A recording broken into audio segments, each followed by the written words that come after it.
মোংলার জয়মনিরগোল বালুরঘাট সংলগ্ন এলাকায় বিশেষ অভিযান চালিয়ে একটি হরিণের চামড়া ও ২৪ কেজি মাংস উদ্ধার করেছে কোস্টগার্ড। শুক্রবার রাত ১০টায় এ অভিযান চালানো হয়। শনিবার দুপুরে এক প্রেস বিজ্ঞপ্তিতে সংবাদকর্মীদের এ তথ্য জানান কোস্টগার্ড পশ্চিম জোন মোংলা মিডিয়া কর্মকর্তা লেফটেন্যান্ট মাহবুব হোসেন।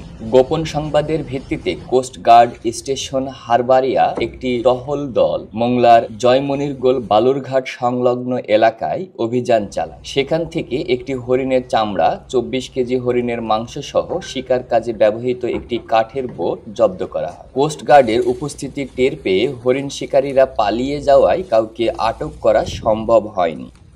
জব্দকৃত এসব চামড়া, মাংস ও কাঠের বোট নন্দবালা ফরেস্ট অফিসে পরবর্তী আইনানুগ ব্যবস্থা গ্রহণের জন্য হস্তান্তর করা হয়েছে। তরিকুল ইসলাম, দৃষ্টি ২৪।